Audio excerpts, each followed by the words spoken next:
The morning sun streamed through the airport windows as passengers lined up at Gate 23 for Flight 407 to Chicago. Among them stood Dr. Thomas Wilson, his charcoal suit pressed and his leather briefcase polished to a shine. As one of the nation's top neurosurgeons, he was headed to present his groundbreaking research at a medical conference the following day. When first-class boarding was announced, Thomas gathered his carry-on and ticket, joining the short line of business travelers and well-dressed tourists. He smiled politely at the gate agent who scanned his boarding pass with a cheerful, "Enjoy your flight, Dr. Wilson." The jet bridge was crowded with eager travelers, their voices creating a gentle hum of excitement. Thomas waited patiently, scrolling through his presentation notes on his phone one last time. When he finally stepped onto the aircraft, he was greeted by two flight attendants. "Welcome aboard," said the male attendant with a genuine smile. The female attendant, Brenda Winters, merely glanced at him before turning to welcome the passenger behind him with notably more enthusiasm. Thomas didn't think much of it. People had bad days after all. He found his seat in 3A, a window spot in the first-class cabin with extra legroom. Perfect for his tall frame. He stored his luggage in the overhead bin and settled in, placing his medical journal in the seat pocket in front of him. Around him, the first-class cabin buzzed with pre-flight activity. Across the aisle, an elderly gentleman in a tweed jacket arranged his belongings. In the row behind, a young woman with colorful glasses was already typing rapidly on her laptop. Brenda moved through the cabin, offering pre-departure beverages to passengers, a signature perk of first-class travel. Thomas noticed her warm smile as she served the businessman in 2C, the couple in 4A and 4B, and the woman in 1D. "Sparkling water for you, sir?" she asked the man in 2C.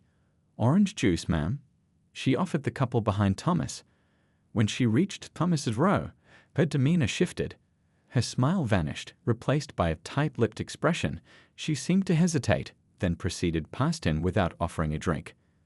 Thomas waited patiently, assuming she would return. When Brenda passed by again with her tray of drinks, he gently raised his hand to get her attention. "Excuse me," he said with a polite smile. "Could I please have some water before takeoff?" Brenda stopped, looking down at him with narrowed eyes. "First-class service hasn't begun yet," she stated flatly, loud enough for nearby passengers to hear.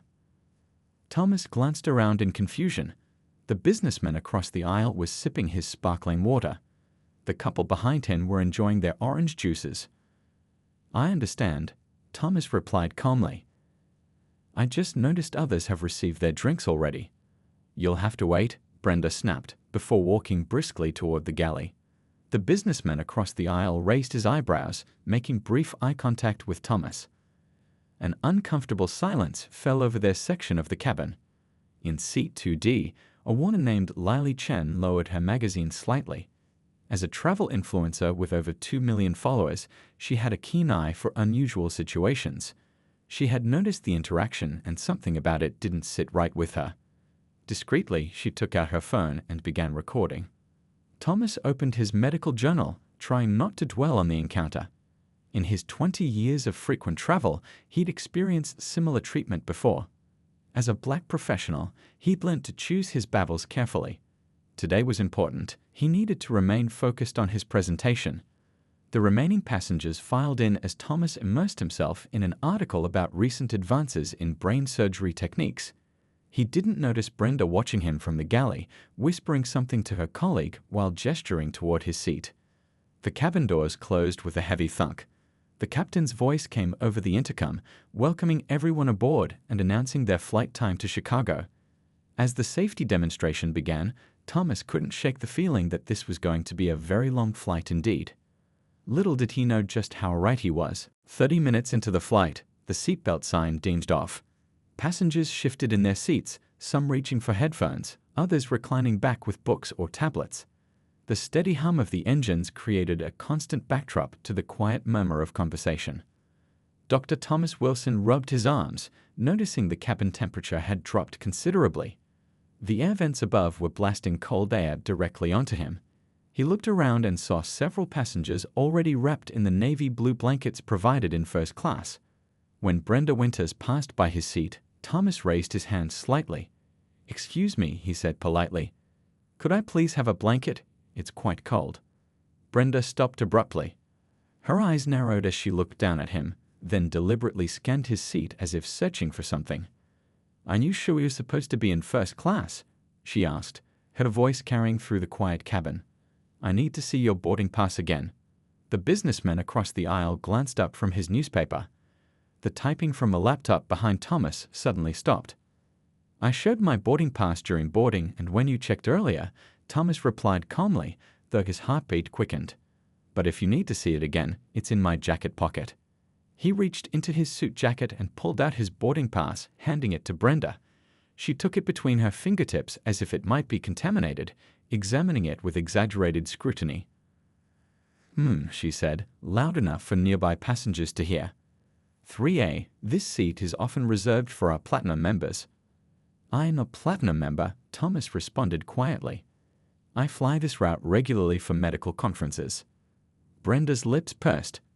"Well, anyone can claim that, can't they?" She held the boarding pass up to the light as if checking for a watermark. The elderly gentleman in the tweed jacket across the aisle cleared his throat. "Excuse me," he said, his voice carrying the weight of authority. "I didn't need to show my boarding pass twice, and I've already been offered a blanket without asking. Is there a problem here?" Brenda's cheeks flushed slightly. "No problem, sir. Just following protocol." She handed Thomas's boarding pass back to him. "I'll get you a blanket," she said tersely. Lali Chen, the travel influencer in 2D, had been recording discreetly since the interaction began. Her years of traveling had made her sensitive to these situations. With practiced ease, she kept her phone partially hidden behind her magazine while capturing everything. When Brenda returned, she practically tossed a blanket onto Thomas's lap.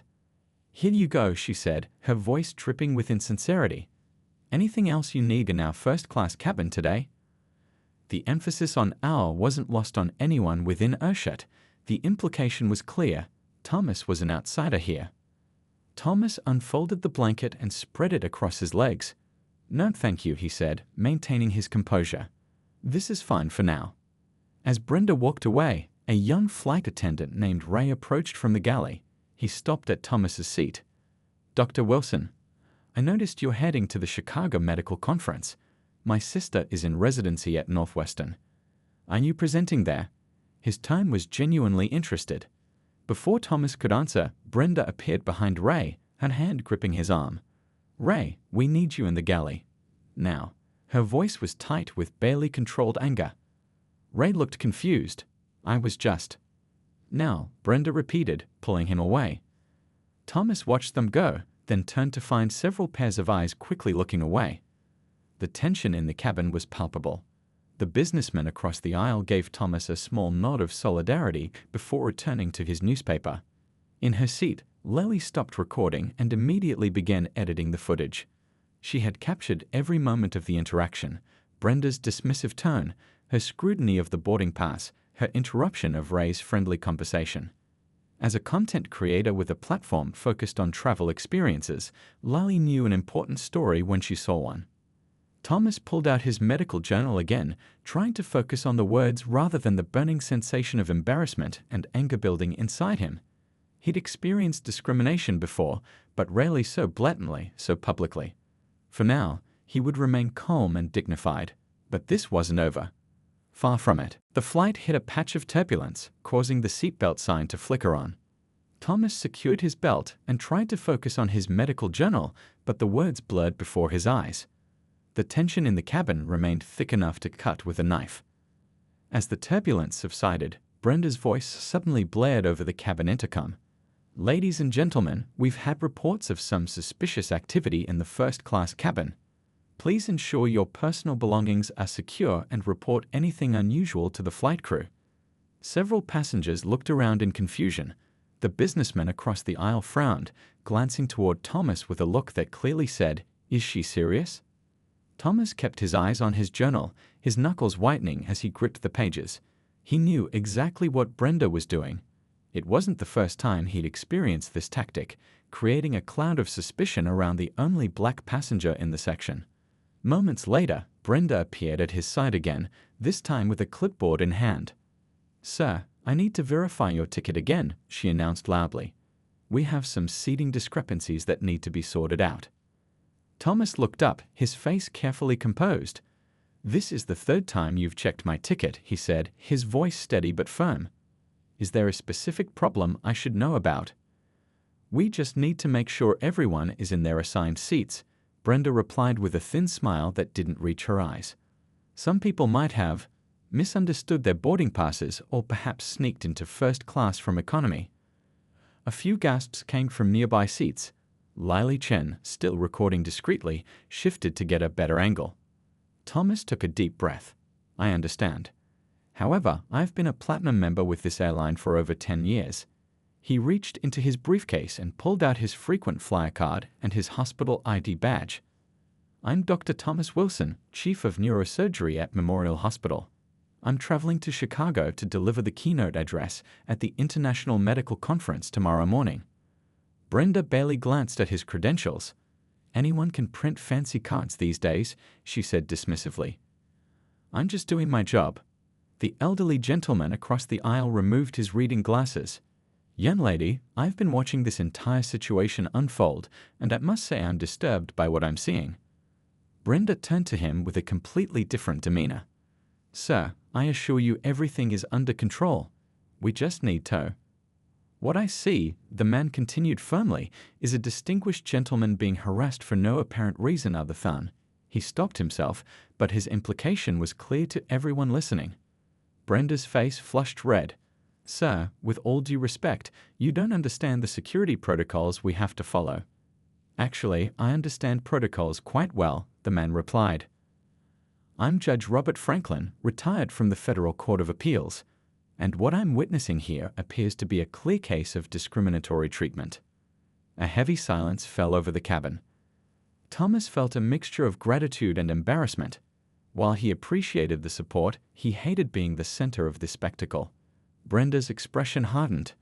Dr. Wilson, if you continue to cause disruptions, I'll have no choice but to alert the captain and have security meet us when we land. Disruptions. Thomas repeated incredulously.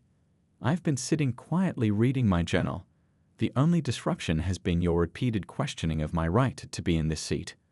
From 2 rows ahead, a woman with silver-streaked hair turned around. I've been listening to everything, she said, and I've been on enough flights to know this isn't standard procedure. I'll be happy to provide my contact information as a witness. Brenda's professional mask slipped completely. This doesn't concern you, she snapped. Please mind your own business. The woman raised an eyebrow. Discrimination on a commercial flight is everyone's business. Thomas noticed Ray, the friendly flight attendant from earlier, standing at the galley curtain, watching with a troubled expression. Their eyes met briefly, and Ray gave an almost imperceptible nod before disappearing behind the curtain. In that moment, Thomas realized he wasn't alone. The truly remarkable thing wasn't Brenda's behavior. Sadly, that was all too familiar. What was extraordinary was how strangers were refusing to be silent bystanders. As Brenda stomped away, Thomas felt his phone vibrate with a text from his colleague at the conference. Where are you? Can't wait to hear your presentation tomorrow. Thomas looked out the window at the clouds below, wondering if he'd even make it to the podium without being escorted off by airport security based on a flight attendant's fabricated concerns. The flight was only halfway to Chicago, and things were clearly about to get much worse before they got better. Judge Robert Franklin wasn't finished. The retired federal judge straightened his tweed jacket and unbuckled his seatbelt. His 73 years had given him a presence that commanded attention, and decades on the bench had taught him when to speak up. Young lady, he said, his voice carrying the weight of authority without raising its volume. I believe we need to address what's happening here directly. Brenda froze in the aisle, her back stiffening. She turned slowly, plastering on a customer service smile that didn't reach her eyes. Sir, please remain seated while the seatbelt sign is on. The sign went off 2 minutes ago, Judge Franklin replied calmly, pointing to the unlit symbol above. And I think it's time we cleared the air in this cabin. Thomas looked up from his medical journal, a mixture of gratitude and discomfort on his face. He had spent years navigating these situations, carefully choosing his battles. But now strangers were fighting one for him. With all due respect, Brenda began, her tone suggesting none was actually being offered. Crew instructions supersede. "I've been watching you single out this gentleman since boarding," Judge Franklin continued, addressing not just Brenda, but making sure other passengers could hear. "You've checked his ticket 3 times, implied he doesn't belong here, and even announced suspicious activity over the intercom. I've flown over 2 million miles in my lifetime, and I've never seen such treatment of a first-class passenger." A murmur of agreement rippled through the cabin. The woman with silver-streaked hair nodded vigorously. "Sir, you don't understand airline procedures," Brenda insisted, her voice rising slightly. "Actually, I do," came a new voice from across the aisle. A man in a crisp business suit stood up. "David Rodriguez, Vice President of Operations at Continental Hotels. I fly 90,000 miles annually, and what I'm seeing isn't procedure, it's prejudice." Thomas felt his throat tighten. He hadn't asked for this attention, hadn't wanted to become a spectacle. Yet part of him felt a profound relief that others saw what was happening and weren't willing to be silent. Lily Chen, who had been quietly recording everything, now spoke up too. "I've documented the entire interaction," she said, holding up her phone, "including the part where you served drinks to everyone in first class except Dr. Wilson, then claimed service hadn't started yet. You've been recording." Brenda's face paled, then flushed with anger. "That's against." "Actually, it isn't," Judge Franklin interjected. "Federal aviation regulations prohibit interfering with crew members performing their duties. Documenting discriminatory behavior is not interference. In fact, it's protected activity." The intercom chimed, and the captain's voice filled the cabin. "This is your captain speaking. I'm getting reports of a disturbance in the first-class cabin. Is everything all right up there?"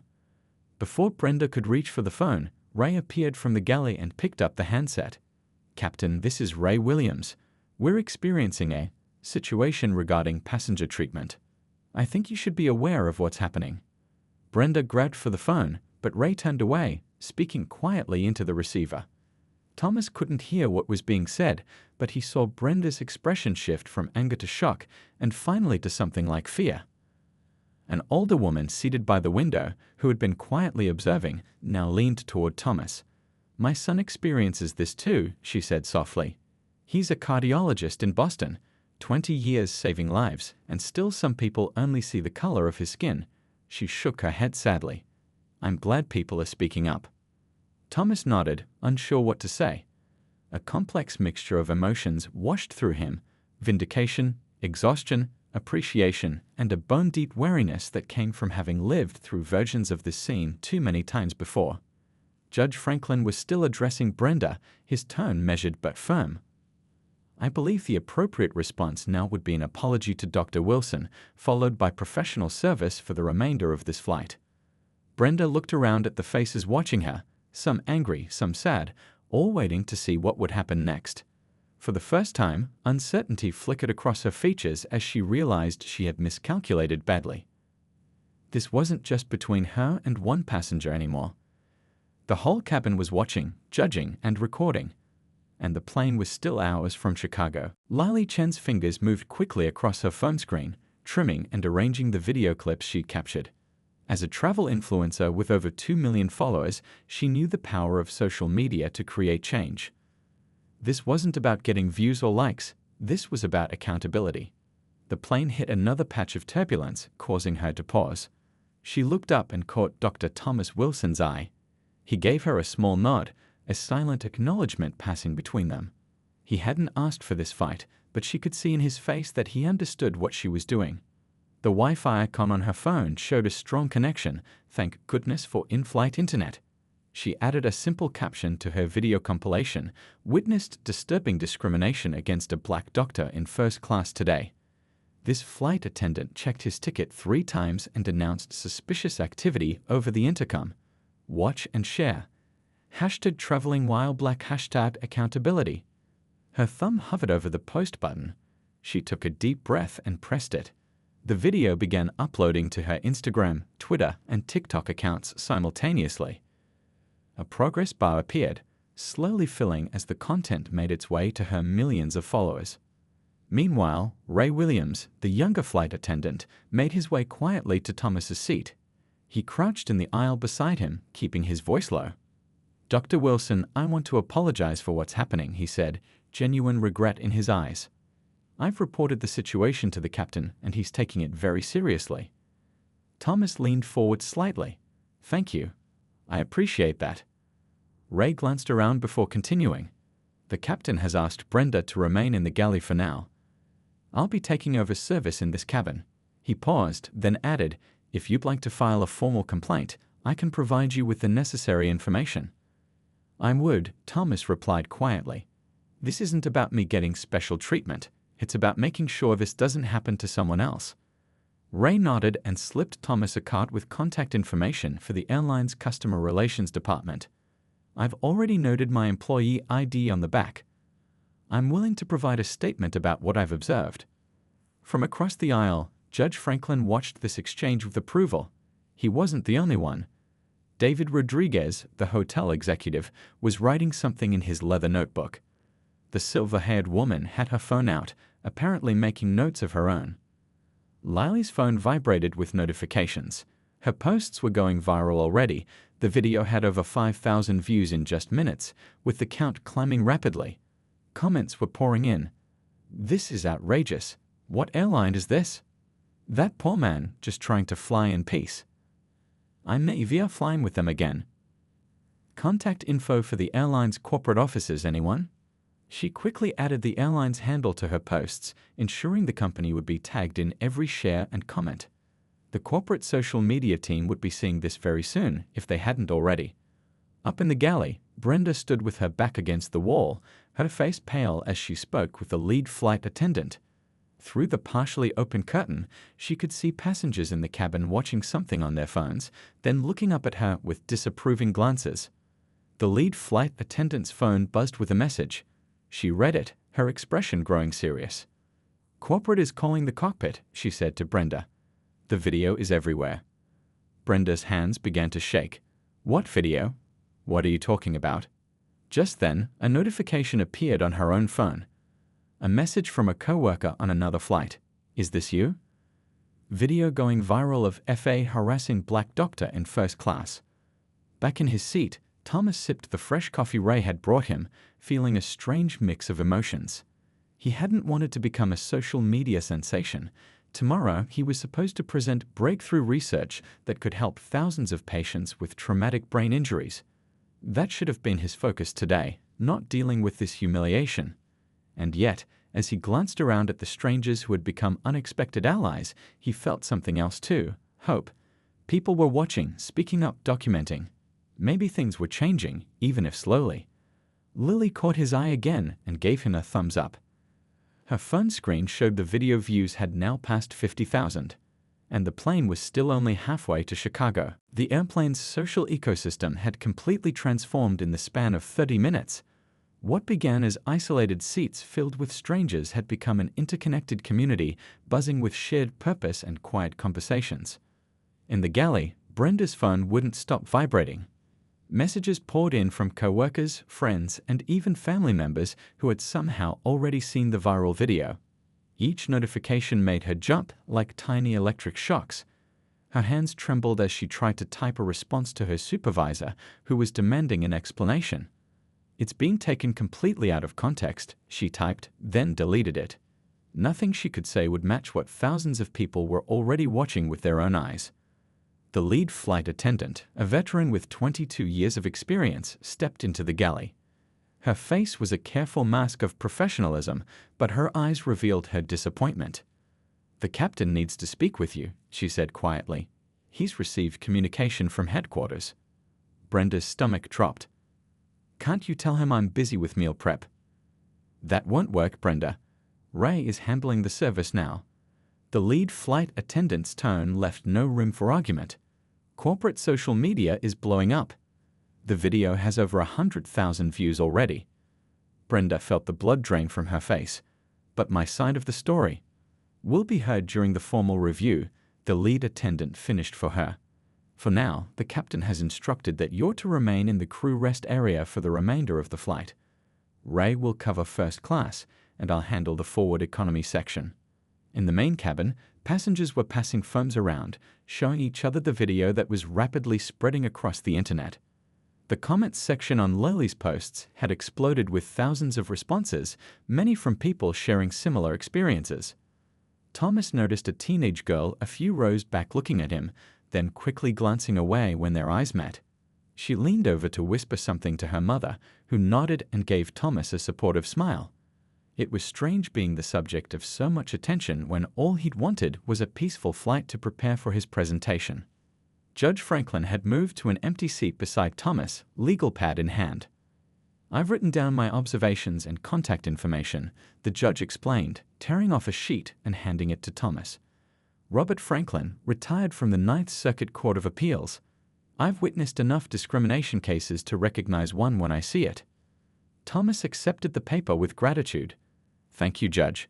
I haven't decided what steps I'll take after we land." "Whatever you decide, you have witnesses," the judge replied firmly. "That young woman's video is quite comprehensive." Lily approached, careful not to block the aisle. "Dr. Wilson, I wanted to let you know that the airline has responded to my posts. They're asking to connect with you directly when we land." Thomas raised his eyebrows. That was fast. "Social media works at the speed of outrage," Lily replied with a slight smile. "And right now, there's plenty of it directed at how you were treated." Just then, David Rodriguez returned from a trip to the restroom, shaking his head in disbelief. "People in economy are watching the video too. A flight attendant back there told me corporate has been calling the plane nonstop for updates." The captain's voice came over the intercom, sounding slightly strained. "Ladies and gentlemen, this is your captain speaking. We're about an hour and 40 minutes from our arrival in Chicago. The weather looks good, and we should be landing on schedule. When we arrive, we ask that you remain seated until certain administrative matters can be addressed. Thank you for your cooperation." The message wasn't difficult to decode. Something unusual would be happening when they landed. Ray appeared with a fresh round of drinks for the first-class passengers. His service was attentive and professional, treating everyone with equal respect. When he reached Thomas, he leaned down slightly. "The captain would like to speak with you after we land," he said quietly. "And there will be customer service representatives meeting the flight." Thomas nodded, trying to stay focused on the present moment rather than whatever awaited him in Chicago. His presentation materials remained untouched in his briefcase. He should be reviewing them, but concentration was impossible now. For her part, Brenda sat alone in the crew rest area, scrolling through the avalanche of comments on the viral video, watching in real time as her career imploded with each passing minute. The plane had become a vessel carrying her toward consequences she was only beginning to comprehend. And they were still thousands of feet in the air. The captain's voice crackled through the speakers once more as the plane began its descent into Chicago. "Flight attendants, prepare for landing." Thomas looked out the window at the sprawling city below, the afternoon sun glinting off Lake Michigan. In just a few hours, his life had taken an unexpected turn. He'd boarded the plane as a doctor heading to deliver an important medical presentation. He was landing as the center of a viral story about discrimination that had captured the nation's attention. The plane touched down with a gentle bump, tires screeching against the runway. As they taxied toward the gate, Thomas noticed something unusual through his window, a small group of people in suits waiting on the tarmac, which was not standard procedure. "Ladies and gentlemen," the captain announced, "we have arrived at O'Hare International Airport. The local time is 3:42 p.m. As I mentioned earlier, we ask that you remain seated after we reach the gate. Certain passengers will be invited to deplane first. Thank you for your understanding." A ripple of whispers spread through the cabin. Everyone knew what this was about. When the seatbelt sign finally dinged off, no one moved. Instead, all eyes turned toward the front of the plane as the cabin door opened. Two men and a woman in crisp airline uniforms entered, followed by a distinguished-looking man in an expensive suit. Ray, the kind flight attendant, approached Thomas. "Dr. Wilson, the airline representatives would like to speak with you. Would you like to gather your belongings?" Thomas nodded, collecting his briefcase and carry-on bag. As he stood, something unexpected happened. Judge Franklin started to applaud. Slowly, others joined in. David Rodriguez, Lily Chen, the silver-haired woman, and then passengers from all over the cabin. The applause spread like a wave until nearly everyone was clapping. It wasn't celebration exactly, more like recognition. Recognition of dignity maintained in the face of humiliation, recognition of injustice seen and acknowledged. Thomas felt a lump in his throat as he made his way toward the front of the plane. He wasn't used to this kind of attention. In the operating room, his hands saved lives with quiet precision. He had never sought the spotlight. At the front of the cabin, the man in the expensive suit stepped forward. "Dr. Wilson, I'm Philip Taylor, Senior Vice President of Customer Experience. On behalf of the airline, I want to personally apologize for what happened today." Thomas shook the offered hand. "Thank you. I appreciate you coming to meet the flight. If you'll come with us, we've arranged a private space to talk," Philip said, gesturing toward the jet bridge. "We take these matters extremely seriously."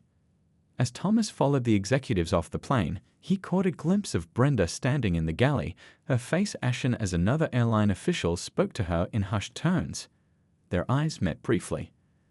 Thomas saw many emotions flash across her face: anger, fear, and perhaps, just possibly, the first glimmer of understanding about the consequences of her actions. 3 days later, Thomas stood at the podium of the International Medical Conference, delivering his presentation on revolutionary techniques in traumatic brain injury treatment. His research had been well received, with several hospitals expressing interest in adopting his protocols. As he wrapped up his speech and took questions from the audience, his phone buzzed in his pocket. It was a news alert.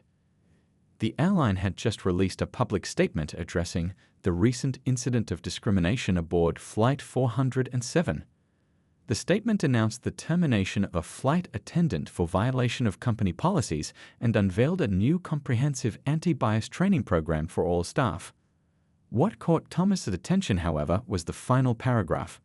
"We have invited Dr. Thomas Wilson, the passenger affected by this incident, to consult on the development of our new training initiatives.